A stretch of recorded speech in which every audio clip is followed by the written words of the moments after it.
कितनी बदबू आ रही है। हाँ, ऐसा लग रहा है जैसे घर के अंदर कुछ सड़ रहा है। आज तो मैंने अंदर से किसी की रोने की आवाज भी सुनी। हाँ? इसीलिए मैंने कमांड फोर्स को फोन कर दिया। अच्छा किया।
क्या यही वो घर है जहाँ से बदबू आ रही है?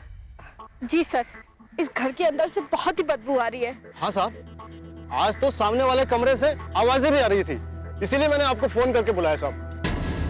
कौन रहता कौन है यहाँ पर? साहब, एक औरत अपनी 2 बेटियों के साथ रहती है। बहुत दिनों से वो लोग दिखे भी नहीं। कब से बदबू आ रही है यहाँ पे? बदबू तो बहुत दिनों से आ रही है, लेकिन पहले हमने सोचा कि शायद यहाँ पे कोई चूहा मर गया होगा, लेकिन अब तो ये इतनी ज्यादा बढ़ गई है कि हम लोग का खड़ा होना भी मुश्किल हो गया है।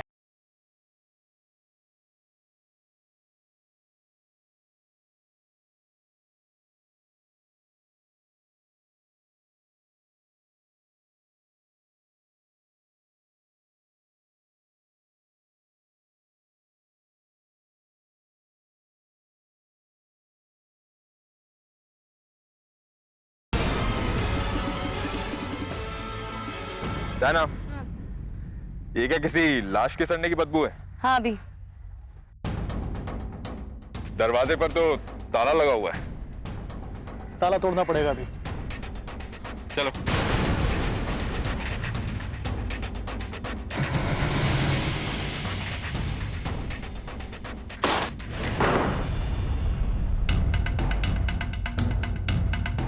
ताना।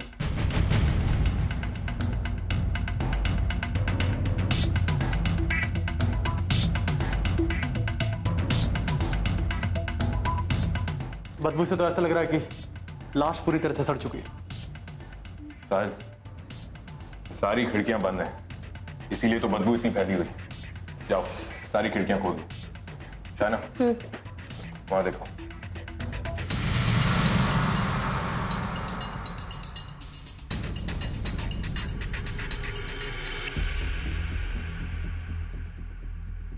अभी सारी खिड़कियों पर टेप लगा के उन्हें सील करने की कोशिश की गई है। लगता है ये इसलिए किया गया होगा ताकि बदबू को घर से बाहर जाने से रोका जाए। अभी उस तरफ से बहुत तेज बदबू आ रही है। इस तरफ कुछ खास नहीं मिला। कुछ ना कुछ तो मिलेगा शायना, वहां जाकर देखो।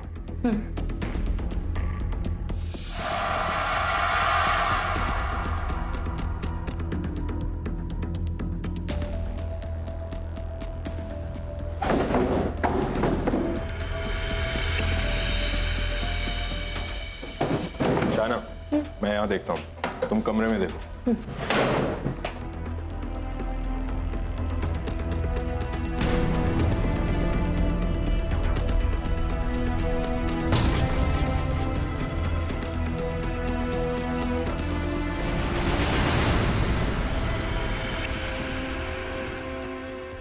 अभिनव,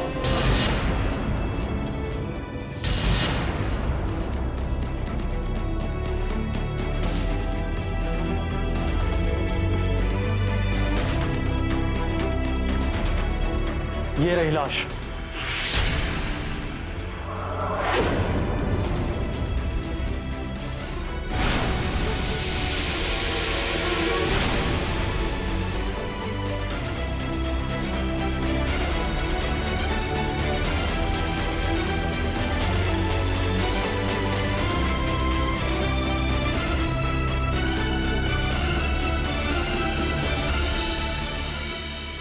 अभी इसके हाथ भी बंद है और इसका मुंह भी टेप से बंद किया गया। शायद यही इसकी मरने की वजह हो सकती है।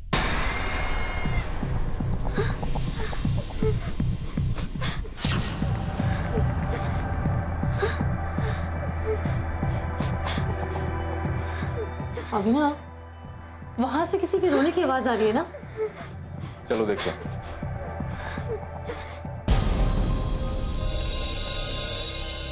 ओह गॉड, अभिनव, यहाँ पे एक और लड़की है।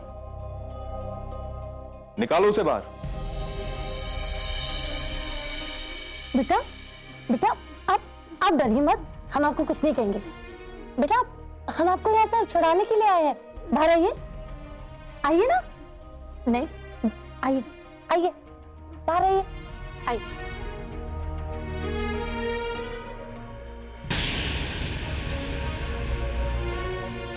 बेटा आइए, आराम से। आप ठीक है? एक मिनट, मैं आपको भी खोल दूंगी। और आइए, आप मेरे साथ आइए, आइए, उठिए। अभी ये तो खड़े होने की हालत में नहीं है। साहिल, इसे जल्द से जल्द हॉस्पिटल लेके जाओ, क्विक। ये लो, फास्ट। जाना, एम्बुलेंस को फोन करो, उस लाश को पोस्टमार्टम के लिए भेजना है।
तुम्ही ने कहा था ना कि यहाँ पे वो औरत अपने बच्चों के साथ रहती थी।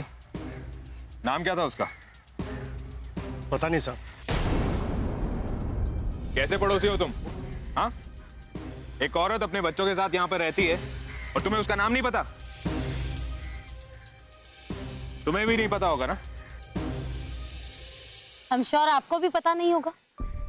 पता कैसे चलता मैम? ये औरत इतनी खड़ूस थी कि किसी से भी बात नहीं करती थी, और तो और अपनी लड़कियों को भी घर से बाहर नहीं निकलने देती थी ये। कब से रह रहे थे ये लोग यहाँ पे? कुछ ही दिनों से, और भाड़े पर थे। अभिनव, मुझे लगता है ये औरत ही है जिसने अपनी बेटियों को यहाँ पे कैद करके रखा हुआ था। लेकिन एक बात है जो मेरी समझ में नहीं आ रही, ये औरत अपनी बेटियों को इस तरह यहाँ पे कैद करके चली कहाँ गई? लेकिन शायना ऐसा भी तो हो सकता है कि वो औरत उन बच्चियों की माँ हो ही ना, और उसने इन्हें यहाँ पर किडनैप करके रखा हो, और फिर पुलिस के डर से या फिर किसी मुसीबत में फंस जाने की वजह से वो यहाँ पर ना आ पाई।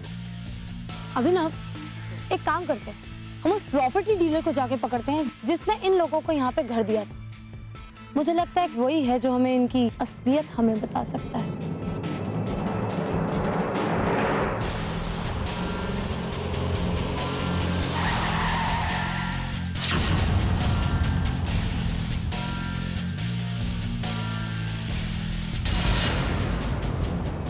कोई गीता नाम की औरत यहाँ आई थी। उसका पति किधर दुबई में नौकरी करता है और वो किसी कॉल सेंटर में काम करती है। उसके दोनों बेटियां संपा और छाया पढ़ाई कर रहे हैं। वो गीता, उसका कोई फोटोग्राफ है आपके पास? हाँ है ना साहब, एग्रीमेंट में सबका फोटो लगता है। वो फोटो हमें चाहिए। ठीक है, देता हूँ।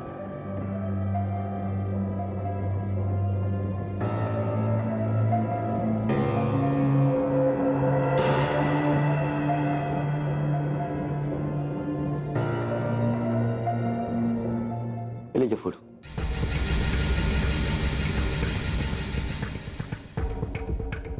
क्या हुआ साहब, कोई प्रॉब्लम है? वो सब आप छोड़िए, मुझे ये बताइए कि गीता ने आपको एड्रेस प्रूफ में क्या दिया था? राशन कार्ड की कॉपी। हमें वो राशन कार्ड की कॉपी भी चाहिए। देता हूं। लीजिए मैडम, उसने एड्रेस प्रूफ में दी थी।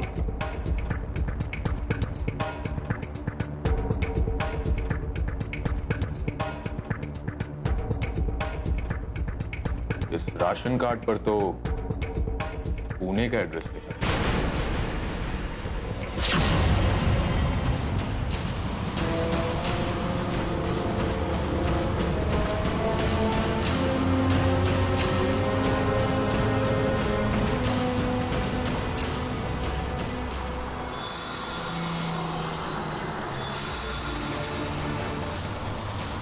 वहां रुको।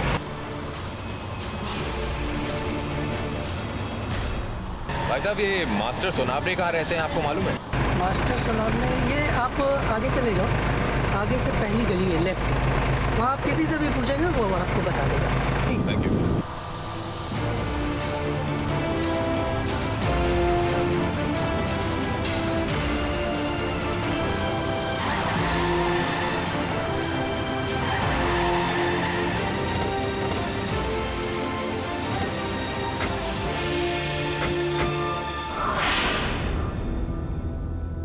मास्टर जी। जी नमस्ते। नमस्ते। किससे मिलना है आप लोगों को? हम लोगों को गीता से मिलना है। गीता से कुछ पूछताछ करनी है। पूछताछ? कौन हो आप लोग? हम लोग कमांड फोर्स से हैं। Command force? अच्छा ठीक है, आइए मैं उससे मिलवाता हूँ आपको।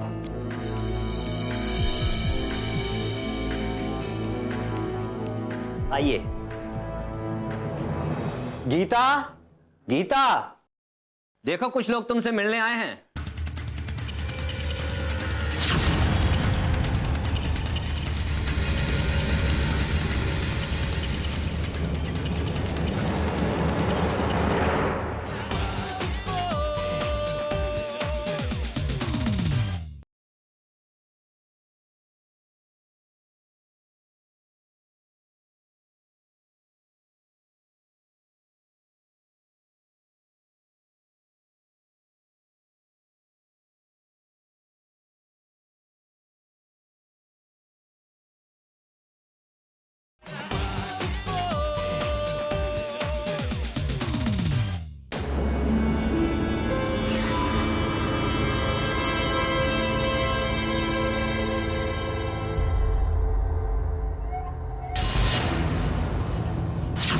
कौन है आप लोग?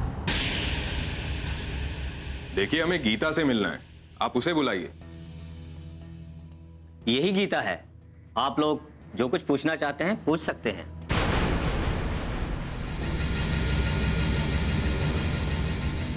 अरिशा, आप ही गीता? हाँ बाबा, मैं ही गीता हूँ, गीता सुनावनी।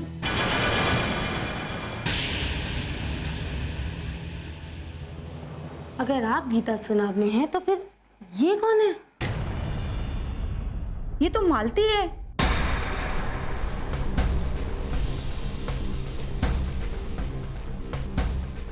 अब ये मालती कौन है? ये मालती है, हमारे यहाँ भाड़े पे रहती थी।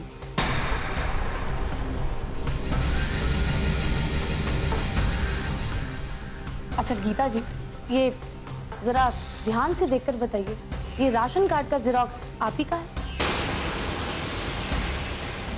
ये राशन कार्ड तो हमारा है।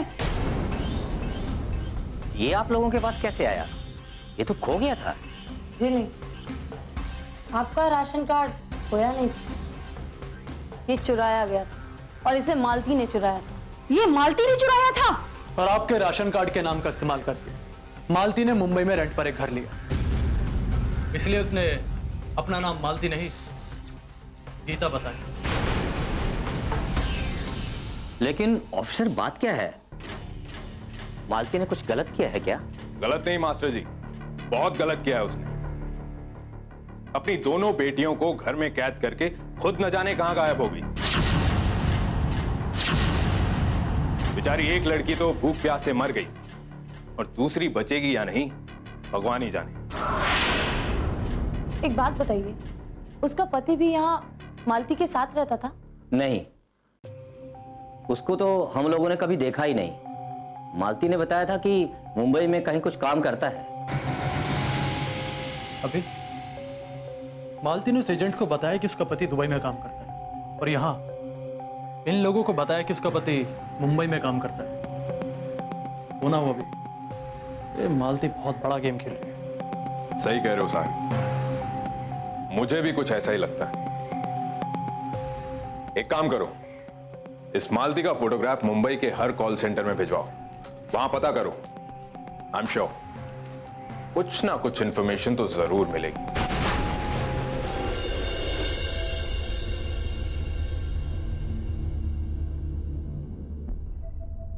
चीफ, हमने मुंबई का छोटा बड़ा कॉल सेंटर छान मारा, लेकिन इस मालती को तो कोई नहीं जानता।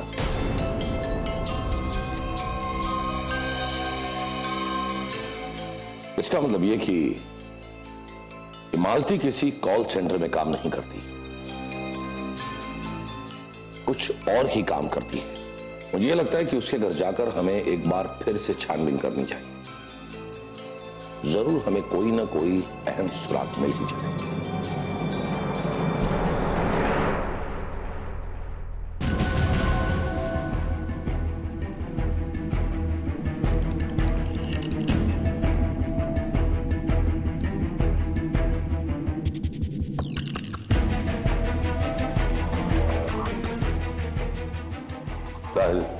अभिनव, घर की अच्छी तरह से तलाश लो, कुछ ना कुछ तो मिल ही जाएगा। गो।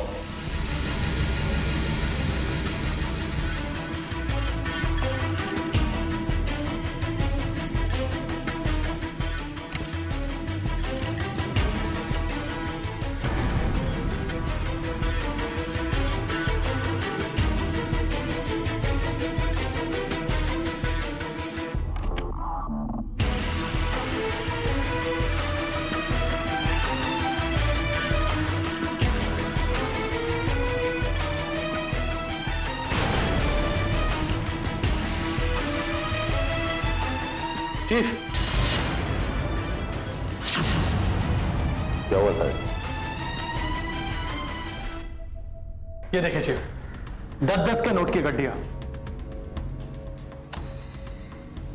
मैंने कहा था ना, इस मालती के घर से जरूर कोई ना कोई सुराग तो मिल ही जाएगा। लेकिन जी, इन नोटों की गड्डी में सुराग क्या है?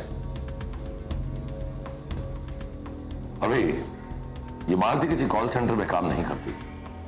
ये देखो, हर नोट पर एक ही नंबर लिखा हुआ है, और इस तरह नोट पर अपना फोन नंबर लिखकर बार में ही कस्टमर अपनी मनपसंद डांसर को देते हैं। तो इसका मतलब मालती किसी बार में काम करती है? वो एक बार डांसर है? यस अभी, साहिल इस टेलीफोन नंबर पर फोन करो।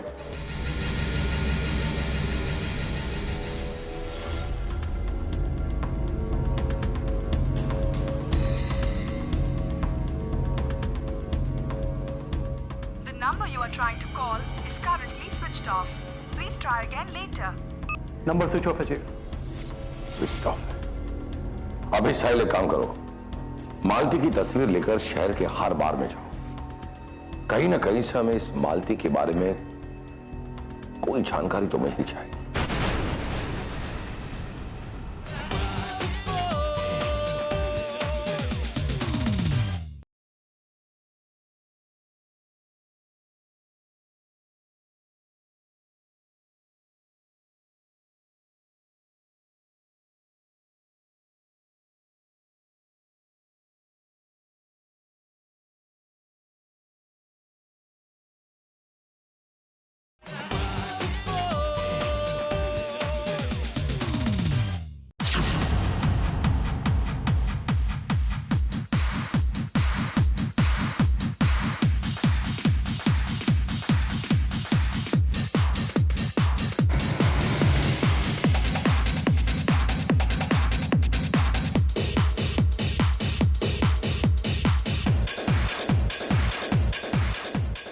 सुनो,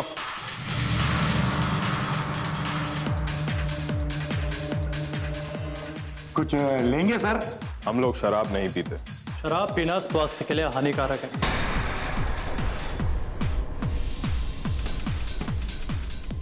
लड़की को पहचानते हो? हाँ, अरे ये तो मालती है। इसी बार में डांस करती है ना? हाँ। बुलाओ इसे, हमें इससे बात करनी है। हाँ साहब, वो तो उस दिन के बाद से तो बार में आना ही बंद कर दिया। उस दिन से? किस दिन से? हाँ, कुछ दिन पहले इस मालती का एक कस्टमर के साथ बहुत बड़ा झगड़ा हुआ, उसके बाद से तो आना बंद कर दिया साहब। तुमने उसकी कोई खबर नहीं ली? खबर ली थी साहब, कितना फोन किया उसको, कितना फोन किया, लेकिन वो एक है कि वो अपना मोबाइल उठा ही नहीं थी। और साथ ही साथ मैंने एक छोकरे को उसका घर पे भेजा, देखा तो घर में ताला, पता नहीं कहां चली गई साहब। जिस कस्टमर का मालती के साथ झगड़ा हुआ था, वो हर दिन आता है? नहीं साहब, मेरे को लगता है वो नया ही कस्टमर था उसका, लेकिन मालती के साथ बहुत जोरों से झगड़ा चल रहा था। किस बात पर झगड़ा हुआ?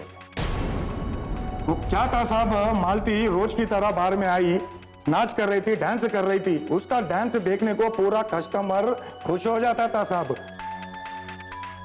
एक कस्टमर उसका पुराना था, वो उस पे नोट उड़ाने लगा।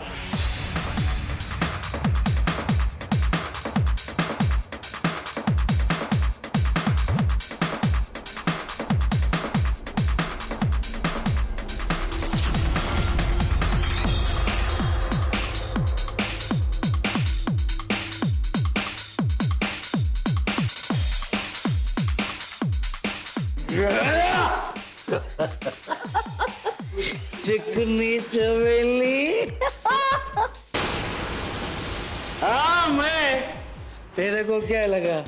अरे वहां पैसे क्या अपन तेरे को ढूंढ नहीं पाएगा है? ढूंढ लिया क्या? हाथ छोड़ो। नहीं छोड़ूंगा, तू चल मेरे साथ, चल। अरे इसके हाथ छोड़ दे। अरे इसका हाथ छोड़ दूंगा तो क्या तू पकड़ेगा इसका हाथ? ये शाने, ये मालूम है कौन है? पत्नी है, पत्नी मेरी। हाँ, पत्नी है मेरी। समझा क्या? मारते मेरे को।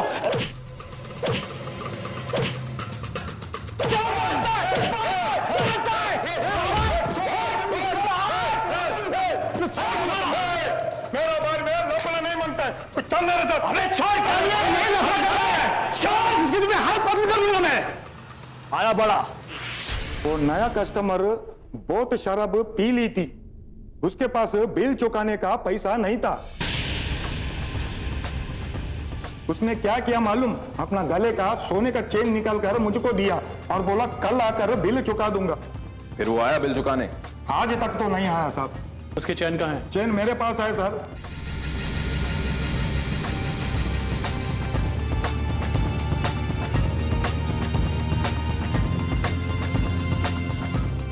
ये लो साहब चेन।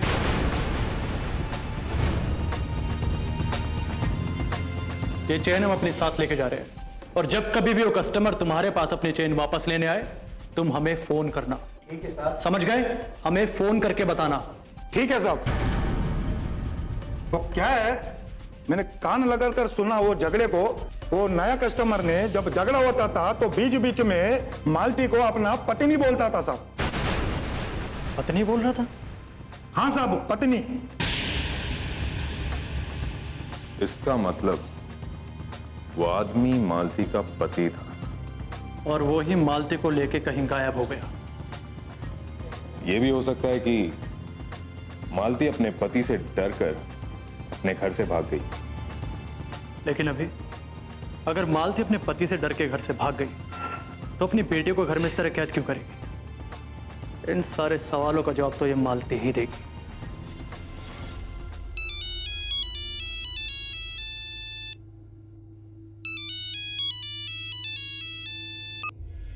हेलो। इस लड़की को होश आ गया है, अब आप जो भी बयान लेना चाहते हो ले सकते हो। गुड, हम वहां पहुंचते हैं। क्या वो? हमें हॉस्पिटल जाना होगा। Let's go.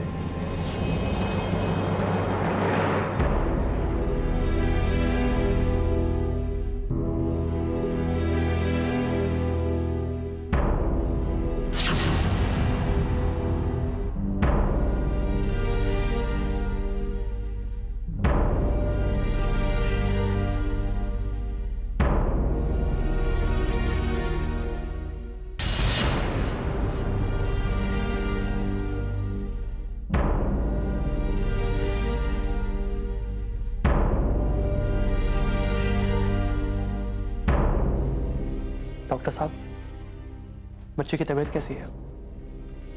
इस पेशेंट की तबीयत पहले से काफी बेहतर है। अब आप जो भी बयान लेना चाहते हैं ले सकते हैं। Thank you.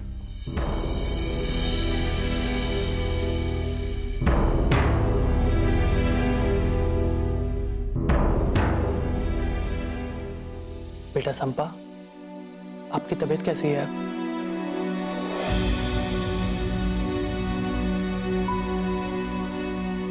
देखो बेटा, घबराओ मत, हम तुम्हारे दोस्त हैं। हमें बताओ, उस घर में तुम्हें कौन बंद करके चला गया था?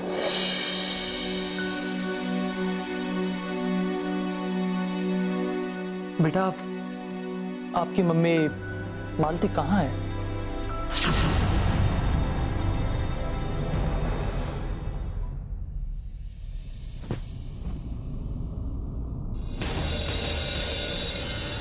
बेटा, इस चेन को कभी देखा है?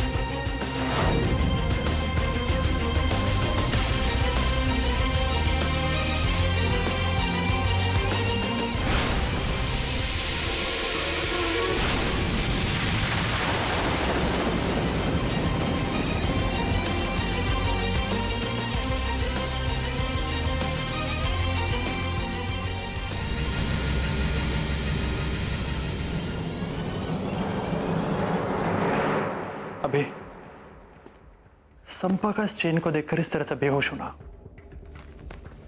इस बात को साबित कर देता है कि इन सब का गुनहगार वो इंसान है जिस किसी के चेन है। हाँ साहिल, अब तो ये पता लगाना ही होगा कि ये चेन कहां बनवाई गई है और ये चेन किसकी है।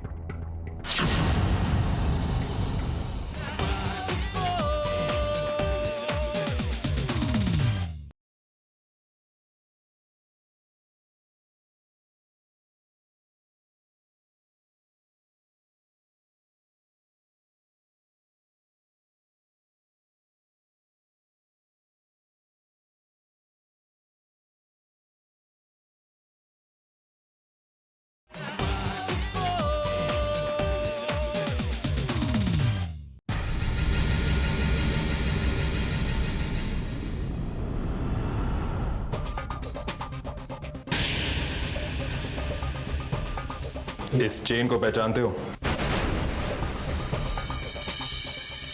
हाँ साहब, ये तो हमारा ही ट्रेडमार्क है। इसका मतलब ये चेन यहीं पर बनी है? हाँ साहब, ये तो हमारे ही दुकान में बनी है। पर हुआ क्या, आपको बेचनी है? नहीं, इसके खरीदार का नाम पता मालूम करना है। हम लोग कमांड फोर्स से हैं। Command force?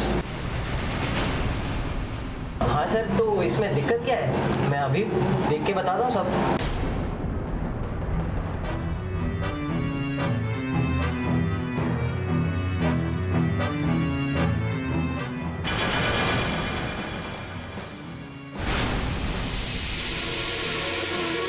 सर, ये शंभू नाम के किसी आदमी ने ये चेन खरीदी थी यहाँ से। ये रहा उसका एड्रेस और उसका मोबाइल नंबर। इसका मतलब है Shambhu bungalow number 39 mud island में रहता है। साहिल, एक काम करो, इस बिल की फोटोग्राफ निकालो।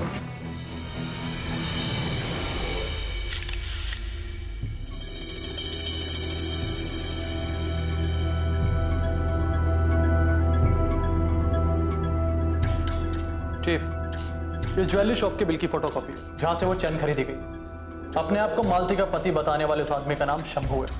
इस बिल में उसका पता भी है। तो ये शंभू मिला? चीफ, हम इस पते पे गए थे, लेकिन ये शंभू वहां पर नहीं रहता। इस शंभू का कुछ अता पता नहीं है। एक और खास बात, इस बिल में जो उसका मोबाइल नंबर है वो भी स्विच ऑफ है। कब से स्विच ऑफ है ये मोबाइल नंबर? जिस दिन बार में उसका मालती से झगड़ा हुआ था उस दिन। पहले काम करो, टेलीफोन कंपनी से इस नंबर की सारी कॉल डिटेल्स निकलवाओ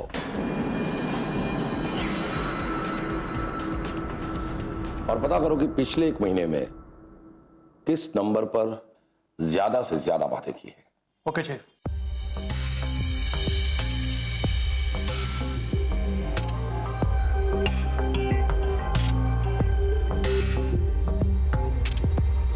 हेलो, सेलमैक्स कंपनी, मैं कमांड फोर्स से साहिल खान बात कर रहा हूं। मुझे 9920115398 इस नंबर की पूरी डिटेल चाहिए। जी हाँ, यही नंबर है। इसके सब्सक्राइबर का नाम शंभू है। पिछले 1 महीने में उसने कहां पर और किससे बात करी है, मुझे एक एक डिटेल चाहिए। Yes, it's really urgent. Thank you. ये लीजिए जी, सेलमैक्स कंपनी से शंभू के मोबाइल नंबर की डिटेल्स आ गई।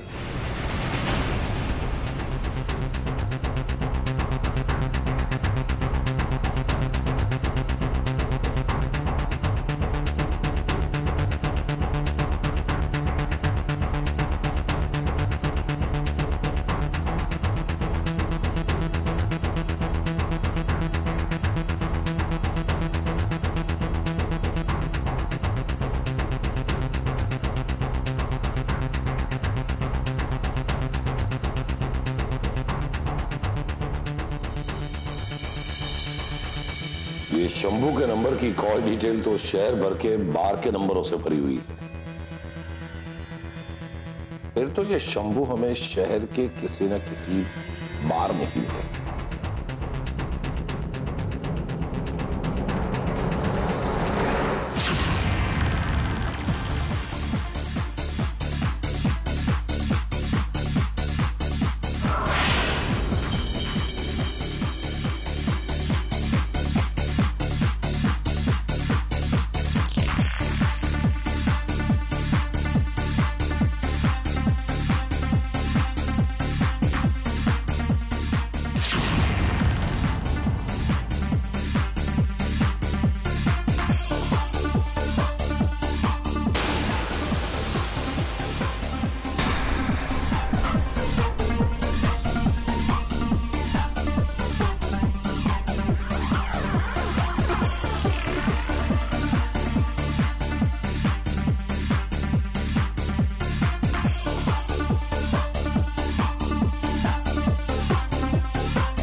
क्यों बे, पैसे उड़ाने का बहुत शौक है?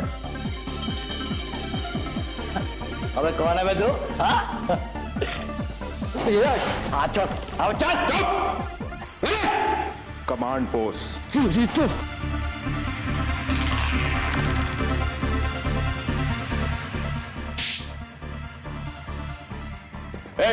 म्यूजिक बंद कर म्यूजिक। तुम लोग बाहर आते, बाहर आते।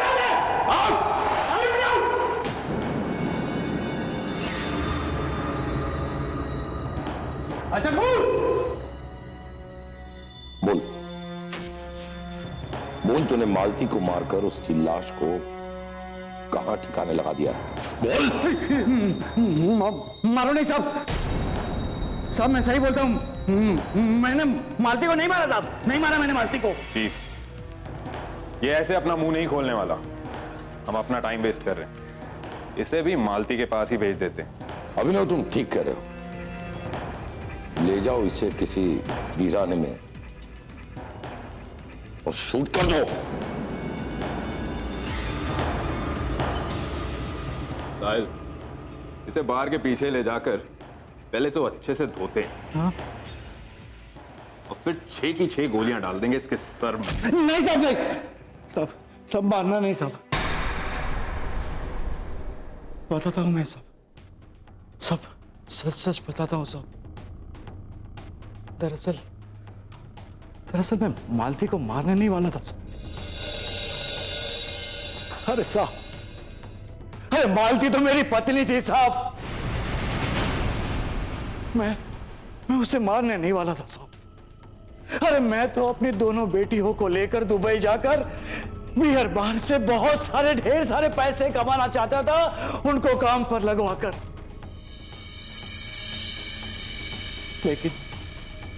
लेकिन मालती को ये बात मंजूर नहीं थी। एक दिन मालती मुझसे बिना बताए दोनों बेटियों को पनवेल से पुणे और पुणे से मुंबई तक पहुंच गई। मैं भी उसके पीछे पीछे मुंबई आ गया।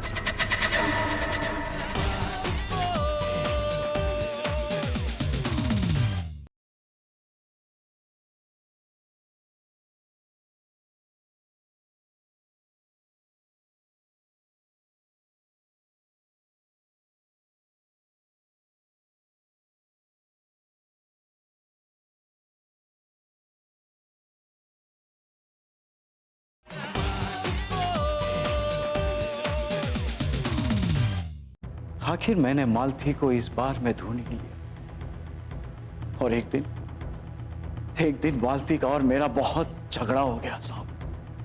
बाहर के मैनेजर ने मुझे धक्के मार के बाहर से बाहर निकाल दिया, लेकिन मैं भी इस बार के बार उसका इंतजार करके खड़ा रहा। जैसे ही मालती आई मुझसे छुपते छुपाते उसने टैक्सी पकड़ी। मैं भी उसके पीछे पीछे उसका पीछा करते करते आखिर में उसके घर तक पहुंच गया साहब।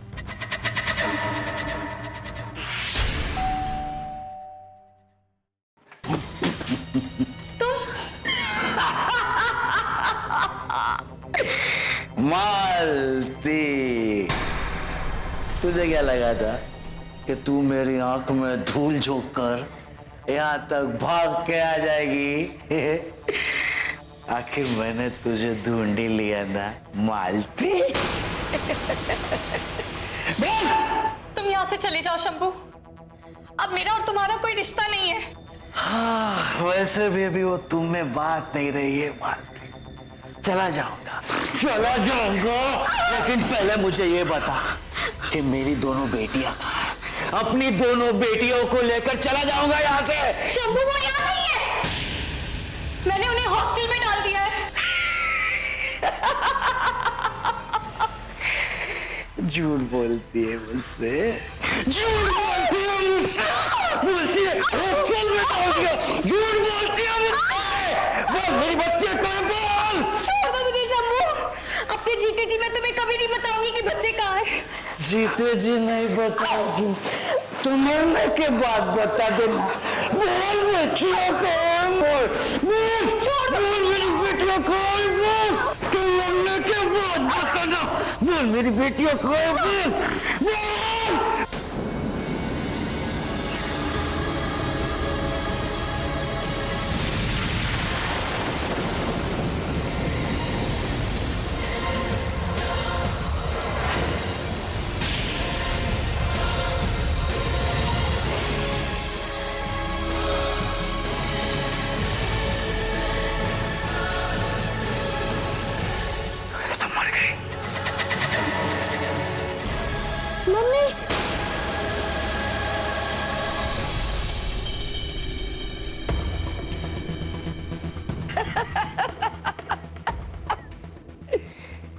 Twinkle, twinkle, little star, how I wonder what you are. Up above the world so high, like a diamond in the sky. अरे डरो नहीं बेटा, डरो नहीं, ये मैं हूँ, मैं ये तुम्हारा डैडी हूँ, डैडी बेटा। डरो नहीं बेटा, डरो नहीं। पर मम्मी दरअसल हम लोग वो झगड़ा कर रहे थे ना, तो तुम्हारी मम्मी है ना बेहोश हो गई है, बेहोश। नहीं आप झूठ बोल रहे हो। नहीं झूठ नहीं बोल रहा मैं। गलती से भी किसी को कहा ना कि तुम्हारी मम्मी इस दुनिया में नहीं रही, तो तुम दोनों को भी तुम्हारी मम्मी के पास ऊपर पहुंचा दूंगा। Twinkle, twinkle, little star. साहब, मैंने अपनी दोनों बेटियों के हाथ पैर बांध दिए थे, खिड़की बंद कर दी थी। दरवाजे पर ताला लगाकर मैं मालती की लाश ठिकाने लगाकर आ ही रहा था कि रास्ते में मेरा एक्सीडेंट हो गया। मुझे कई दिनों तक अस्पताल में रहना पड़ा। जैसे मैं ठीक हुआ ना साहब, वैसे ही मैं मालती के घर अपनी दोनों बेटियों को लेने के लिए आ गया। लेकिन वहां पर इन लोगों को देखकर मैं डर गया साहब, और वहां से मैं भाग गया था साहब, भाग गया था। और फिर तुम पकड़े गए, क्योंकि तुम एक बात भूल गए थे कि कानून के हाथों से बचकर कभी भी कोई भी मुजरिम भाग नहीं सकता। तुमने अपनी पत्नी के साथ साथ अपनी एक बेटी का भी खून किया है। बेचारी भूख प्यास से तड़प तड़प कर मर गई, और तुम्हारी दूसरी बेटी आज भी जिंदगी और मौत की लड़ाई लड़ रही है। अब सड़ना झेल के सलाखों के पीछे जिंदगी भर, और मरने के बाद भी तू तो नर्क में ही जाएगा। ले जाओ इसे। इंसान जब स्वार्थी बनकर लालच के भंवर में डूब जाता है, तब वो अपने ही खून के रिश्तों को बेचकर एक अय्याश जिंदगी जीने के सपने देखने लगता है। उसकी सोच यहां तक गिर जाती है कि वो अपने ही खून के रिश्तों को पैसों से तोलने लगता है, फिर चाहे वो पत्नी हो या उसकी बेटी। शराब की बोतल में डूबकर, अपने जमीर को मारकर, अपने ही खून के रिश्तों को जलील करने वाला वो इंसान नर्क से भी बदतर जिंदगी जीता है। और इसीलिए लालच को अपने आप पर कभी हावी न होने दें। स्वार्थ से दूर रहिए, अपनों को और औरों को प्यार कीजिए, जिंदगी जीने लायक हो जाएगी। मेरी इस बात को याद रखिए, सावधान रहिए, सुरक्षित रहिए।